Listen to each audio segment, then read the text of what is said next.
9 de la mañana en punto en todo el territorio de la República Argentina, 11 grados la temperatura en la ciudad de La Plata, 7 grados 2 en la ciudad de Córdoba, en Santa Fe 9 grados 4 y acá en la ciudad de Buenos Aires 13 grados 7 décimas. Está saliendo el sol, algo que extrañamos un poco esta semana y que por suerte volvió. Aunque brevemente, porque a partir de mañana se vuelve a poner feo, va a volver a haber lluvia, así que si están escuchando esto y tienen ropa para lavar, es ahora el momento. Mientras suben el volumen de la radio, se quedan escuchando Palermo Bujan y ponen a hacer un lavado a ver si llega a secarse antes de que vuelva la lluvia.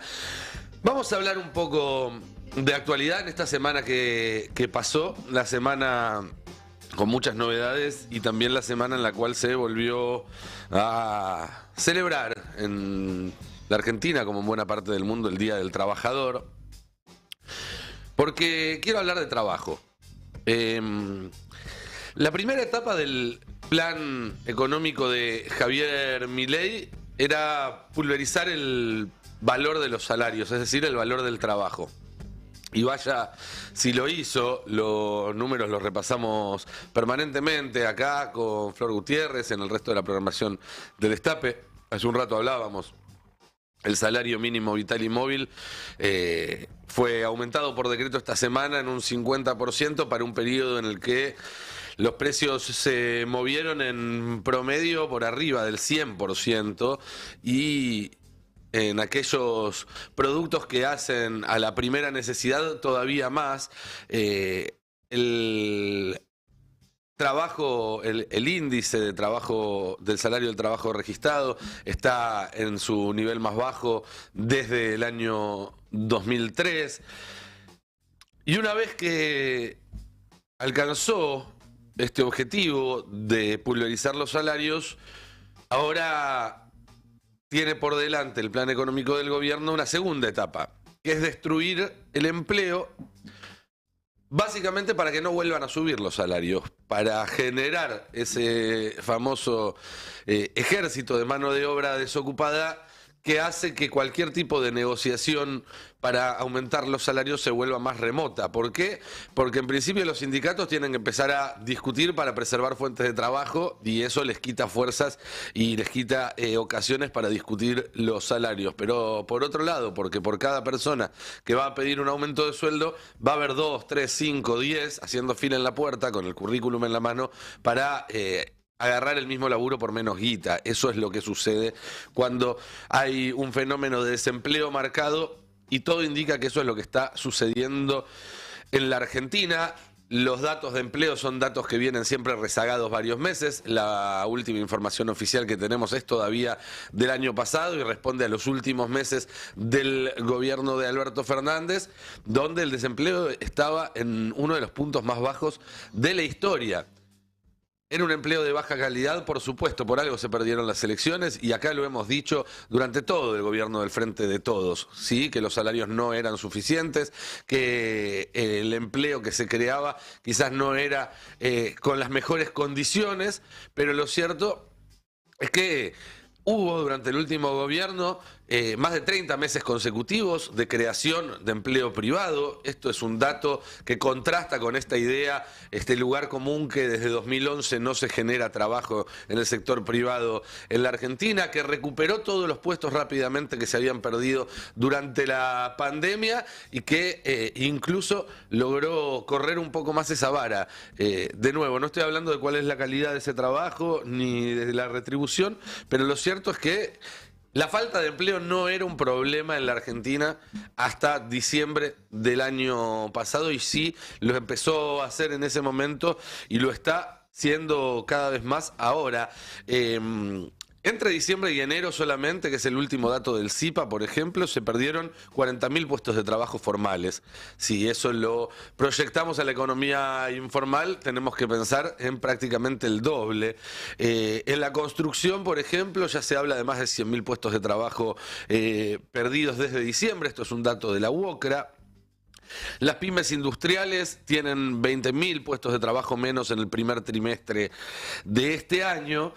Y hasta ahora no vimos el grueso de esa problemática, que es la que tenemos por delante, porque hasta ahora lo que vimos son empresas que tuvieron que ajustar su planilla, bajar algunos puestos de trabajo, achicar algunos equipos.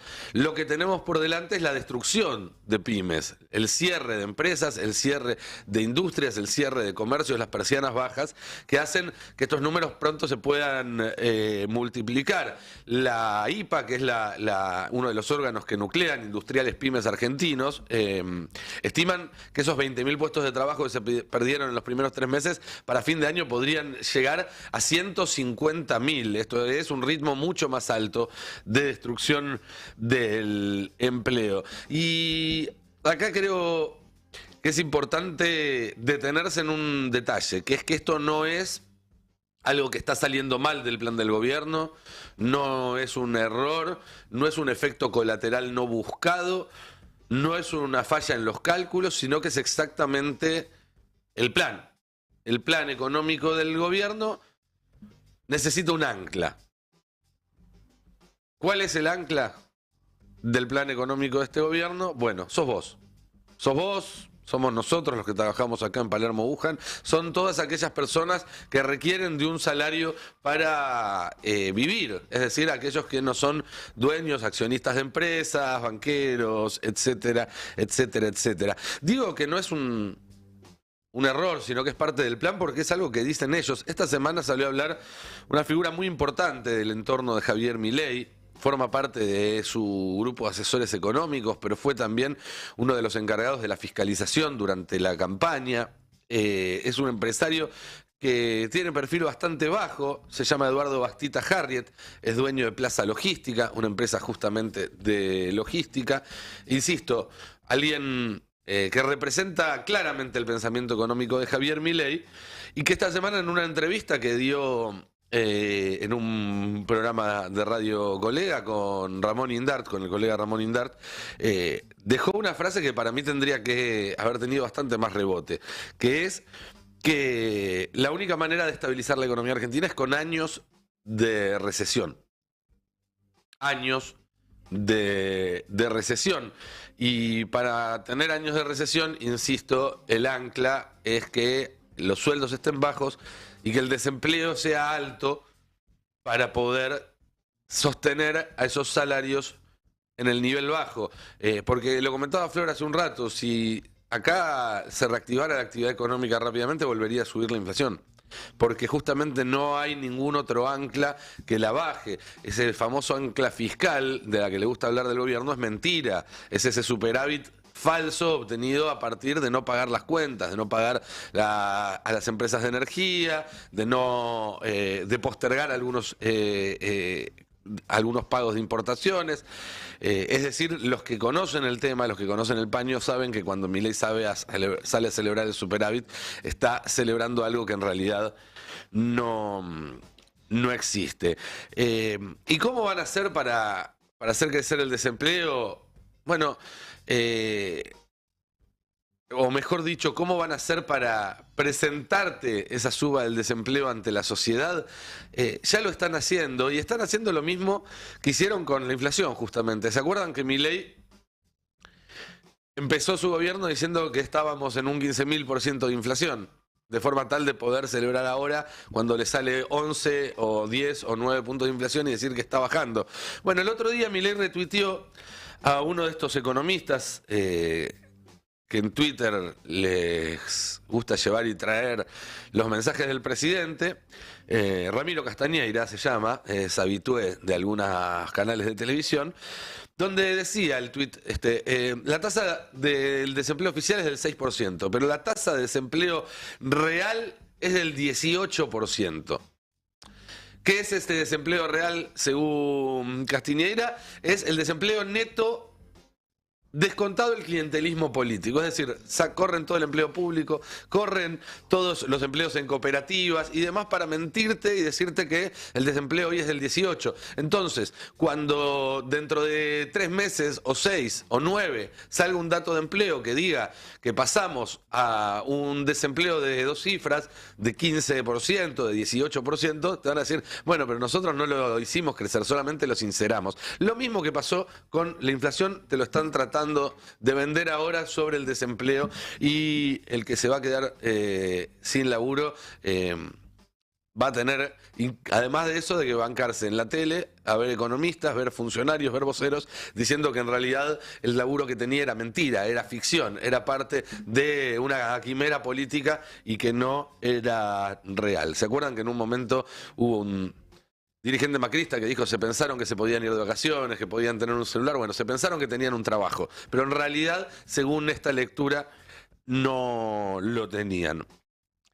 ¿Y qué se puede hacer a partir de esto, a partir de este concepto de que la destrucción del trabajo y del valor del trabajo, que eso es el salario, son parte troncal de la propuesta política y económica de Javier Milei, pensando en términos de la oposición? Y hablo obviamente de la oposición que se opone, no de los que les gusta decirse oposición, pero después van y votan todo lo que propone este gobierno, porque esos ya no son opositores, son colaboracionistas o socios o aliados. Pero sí estoy pensando en los dirigentes políticos que genuinamente no quieren este futuro para el país, que quieren otro modelo de país y que necesitan y están buscando en este momento una forma de plantarse ante los avances de este gobierno. Y nosotros desde acá siempre les reclamamos nuevas ideas, les reclamamos nuevas actitudes, nuevas posiciones. Bueno, yo creo que el punto del trabajo es uno de los puntos donde claramente hay que establecer una diferencia. Porque para hacer oposición, ¿qué se puede hacer además de oponerse? Es decir, además de decir que no a lo que dice el oficialismo, que evidentemente no es suficiente, no alcanza, no está alcanzando. Y creo que lo primero que hay que pensar en ese sentido, y que puede sonar una obviedad, pero después uno mira lo que sucede todos los días y no pareciera tan obvio, es que para ser oposición de un gobierno como este hay que ser distinto, hay que ser diferente a este gobierno, hay que ser otra cosa. Uno no puede ofrecer lo mismo pero de otro color, lo mismo pero con otras palabras, lo mismo pero con otros conceptos. Y ser diferente básicamente es luchar contra la idea que está en la base del sistema de Milei, que es esta idea de que los políticos son todos lo mismo. Pero no diciendo, no, Milei, vos también sos parte de la casta. Porque eso, la verdad, que por un lado no sirve para nada, y si sirviera nos llevaría de nuevo aunque se vayan todos. Y eso creo que no sería la solución adecuada de ninguna manera, sobre todo para los argentinos, que insisto, todos los meses tenemos que laburar para garantizarnos la subsistencia, que no es el caso de muchos y muchas dirigentes que ya tienen la vida resuelta y el futuro asegurado. Sino actuando de forma consecuente a no ser lo mismo, mostrando día a día, con actos, con acciones, con ideas, con palabras, que existe una diferencia. Por ejemplo, ante la crueldad explícita de este gobierno, es necesario hacer política desde la humanidad. Una empatía que no necesariamente es la empatía que se declama en las redes sociales, sino la que impacta efectivamente en la vida de otros. Me cuesta pensar en los últimos años en ejemplos de la política siendo empática, siendo humana. Y creo que eso es algo que hay que recuperar. Ante el desprecio por el país y por lo que tenemos en común que muestra este gobierno, la manera de ser diferente es actuar con patriotismo, y si no se puede, porque quizás es una palabra que le queda demasiado grande a esta época, por lo menos con un poco de orgullo por lo nuestro y un poco de respeto por lo que tenemos en común. Y ante el caos que propone este gobierno es necesario plantear algún tipo de orden. Y el gran ordenador social sigue siendo el trabajo. Insisto, un trabajo cuya destrucción está en el núcleo de la propuesta política y económica de este gobierno. Por eso creo que tiene que estar también el trabajo en el núcleo de la propuesta política de la oposición. Y si decimos que el trabajo es el gran ordenador social y nos remitimos a la importancia del trabajo en la doctrina peronista, o por lo menos en el conjunto de ideas que rigieron al gran movimiento político a favor de los trabajadores que hubo en la Argentina en el último siglo y en su historia, hay que pensar en otras dos definiciones que dio Perón en su momento. Una es que gobernar es crear trabajo. Y de ahí yo saco dos reflexiones. Una, que si gobernar es dar trabajo, lo que está haciendo Milei es definitivamente un desgobierno y nos ayuda a entenderlo de esa forma. Pero por otro lado, que en el corazón de la propuesta que le haga el peronismo o la oposición en general a la sociedad argentina en adelante, pensando en las elecciones del 25 de medio término, donde va a ser importante sostener una representación parlamentaria robusta, y también en el recambio, que tarde o temprano va a llegar, la creación de trabajo tiene que ser el centro de esa propuesta. Tiene que ser el centro, porque crear trabajo también es devolverle esperanzas, expectativas y orden a la vida de los argentinos. Pero no cualquier clase de trabajo, porque ya hemos visto que el trabajo, cuando no alcanza para sustentar la vida de las personas, genera a veces un efecto de mayor descontento. Es algo que se vio en Estados Unidos después de la crisis de 2008-2009 y que derivó en Trump. ¿Qué fue lo que sucedió? Bueno, en 2008-2009 creció muchísimo la desocupación en Estados Unidos. Después Obama, durante su segundo mandato, logró recuperar todos esos puestos de trabajo e incluso bajar la desocupación a un nivel todavía más bajo. Pero ¿qué pasaba? El que antes de la crisis de 2008-2009 tenía un trabajo por cierta cantidad de horas, por cierto sueldo y con determinadas herramientas de la seguridad social y beneficios de la seguridad social, cuando recuperó un empleo, ese empleo ya le alcanzaba para menos el sueldo y venía con muchas menos coberturas, y a veces tenía que trabajar más horas para un nivel de vida que no era el mismo. Eso genera resquemores, genera descontentos. Acá pasó algo casi igual con la pandemia. Se perdieron muchos puestos de trabajo que fueron recuperados rápidamente, pero muchas veces por puestos de peor calidad, y eso trajo consigo a Milei. Y vamos a la tercera frase sobre el trabajo que rescaté, que es esta idea de que para el peronismo solo existe una clase de persona, que es la que trabaja. Y acá el orden de los factores no altera el producto, y así como decimos que para el peronismo solo existe una clase de persona, que es la que trabaja, entonces para el peronismo también todos los trabajadores tienen que ser de la misma clase. No puede haber trabajadores de primera y de segunda. Y ahí creo que es donde entra, o donde debe entrar, la principal autocrítica que debe hacerse la oposición con respecto a lo que fueron sus últimas experiencias de gobierno y que nos trajeron hasta acá.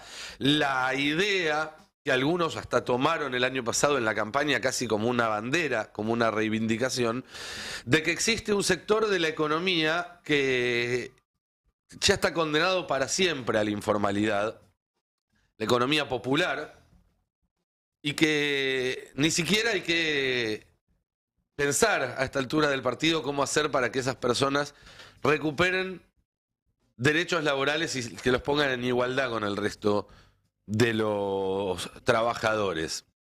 La verdad es que esa diferencia, esas castas que se formaron dentro de la clase trabajadora en la Argentina, donde hay trabajadores de primera, que son los formales, y hay trabajadores de segunda, que son los informales, va directamente en contra de que podamos pensar al trabajo como el gran organizador social que vuelva a hacer que la sociedad argentina sea una comunidad. Porque justamente pone un parteaguas en el medio, y ese parteaguas es, entre otras cosas, el que hizo que muchísimos de esos trabajadores informales, desplazados, que quedaron al costado del camino durante el kirchnerismo, hayan ido a buscar una opción que terminó siendo la de Javier Milei. Pero si proyectamos esta idea a la idea de un país, porque también parte de la enseñanza que tenemos que tomar del mejor peronismo es que no se puede realizar una comunidad organizada ni se puede pensar en la felicidad del pueblo si no es a través de la grandeza de la nación. Y podemos entonces parafrasear esa frase y decir: para el peronismo solo puede existir una sola clase de país, que es el que trabaja.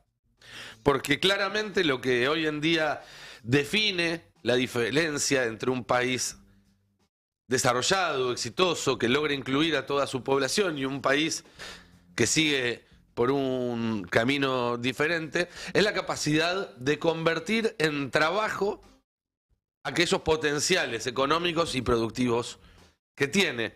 Gobernar, al fin y al cabo, no es más que pensar, o no debería ser más que pensar, cómo crear la mayor cantidad de puestos de trabajo posible ante cada potencia, ante cada posibilidad, ante cada oportunidad que da el país, proyectado en el territorio y en el tiempo. Eso es generar valor. Pensar, bueno, tengo acá un barril de petróleo que acabo de sacar del suelo. ¿De qué manera ese barril de petróleo se transforma, se convierte en la mayor cantidad de puestos de trabajo que le agreguen valor a eso, para que cuando salga del país haya dejado valor en la Argentina? Agarrar cada vaca y pensar lo mismo. Agarrar cada hectárea de soja y pensar lo mismo. Agregar cada yacimiento de litio y de cobre y pensar lo mismo. Agarrar cada puerto y pensar lo mismo. Cada industria y pensar lo mismo. Cómo generar trabajo de las potencialidades que tiene un país. Y Argentina, si hay algo que no le falta, son potencialidades. Lo que sí le falta es ese trabajo generado alrededor de esa potencialidad. Y más todavía con el proyecto de Milei, que nos vuelve nuevamente un país netamente extractivista, donde, al contrario, entre que sale del suelo el barril y se va a través de un gasoducto o en un barco a cualquier otro país del mundo, no deja trabajo en la Argentina. Esto fue lo que se votó esta semana en el Congreso de la Nación. Quizás todavía no hoy, pero en pocas semanas va a pasar a ser un clamor popular. Conseguir trabajo. El peronismo, la oposición en general, tiene que empezar a pensar desde ahora qué respuesta le va a dar a ese clamor, qué respuesta le va a dar a esa pregunta. Pero dije, proyectado en el territorio y también en el tiempo, porque hay que empezar a mirar hacia adelante y tener en cuenta ese hacia adelante en las decisiones que se toman hoy. No un hacia adelante de 50, 100 años, porque en el mundo hoy en día no se puede proyectar hacia 100 años ni hacia 50, pero sí por lo menos 5. Por algo los planes eran quinquenales y no otra cosa. 5 años pareciera ser un margen razonable para proyectar. Y cuando hablo de proyectar para adelante, hablo en proyectar, por ejemplo, en términos de cuidado ambiental, porque tampoco puede ser que el trabajo de hoy sea en detrimento al trabajo de mañana. Nosotros no tenemos que pensar solamente en darle trabajo a esta generación, sino en darle trabajo a las generaciones que vienen. Y pensar solo en esta generación sin pensar en la que vienen es un problema tan grande como pensar solo en las que vienen sin pensar en esta, que es lo que nos hacen los liberales, decirnos sacrifiquen esta generación para que las próximas puedan estar bien. Pero también empezar a pensar que el mundo en el que vivimos está cambiando a una velocidad que nos va a obligar a repensar la idea de trabajo y las condiciones de trabajo. Y aquí es donde va a hacer falta tener realmente soluciones creativas. Soluciones que hoy parecen muy lejos porque estamos discutiendo, porque este gobierno nos llevó a discutir legislación laboral de 1880, pero que hasta hace 6 meses eran parte de la agenda. La reducción de la jornada laboral, por ejemplo, el trabajo remoto, pero en condiciones en el cual implique mejores condiciones de trabajo para el trabajador y no estar las 24 horas esclavizado del WhatsApp. O un proyecto que genera bastante urticaria, incluso entre los propios, que lo ven contrario a la idea de trabajo, pero yo creo que tarde o temprano va a haber que discutir, que es el tema de una renta o un ingreso básico universal. Y muchos dirán que un ingreso básico universal es todo lo contrario a un salario, a un sueldo, a la idea de trabajo. Pero me parece que pensarlo de esa forma es pensarlo en términos del pasado, donde existían las posibilidades de desarrollar una carrera laboral y recibir un ingreso que no estuviera de alguna manera condicionado por eso, pudiera verse como un desincentivo. En cambio, vamos a un mundo en el cual el trabajo más básico va a ser el primero en automatizarse. Con lo cual, lo que hay que pensar es en un puente para que las personas jóvenes, cuando terminen sus estudios o mientras cursan sus estudios secundarios y empiezan a pensar en los estudios terciarios, puedan saltarse esa etapa obligatoria que es ingresar a la pirámide laboral por abajo, porque esa oportunidad ya no va a estar, porque esos trabajos efectivamente van a ser reemplazados. Entonces, en vez de lanzarlos directamente a la jungla, la posibilidad de tener un ingreso no condicionado quizás les permita tomarse un tiempo para estudiar y formarse y entonces ingresar a la pirámide laboral ya por un escalón superior, para ahorrar unos mangos y ponerse un taller, para dedicarse un tiempo a estudiar justamente, para juntarse entre varios y iniciar una startup. Bueno, ayudar a construir un puente de ingreso a un mercado laboral que cada año que pase va a ser más inexpugnable si no es con la ayuda justamente del Estado, pero de un Estado inteligente, de un Estado presente y de un Estado que no se olvida que gobernar es generar valor agregando trabajo a cada potencialidad que tiene el país. Es solamente una idea, es solamente una sugerencia entre muchísimas otras para pensar, a la hora de pensar qué tiene para proponerle esta oposición a la sociedad argentina cuando los efectos del plan de miseria y destrucción del trabajo planificados que tiene Javier Milei empiecen a impactar de lleno, como ya lo están haciendo, y la sociedad salga a pedir otra solución. Si para entonces no tenemos nada para ofrecer, volverán a mirar hacia otra parte.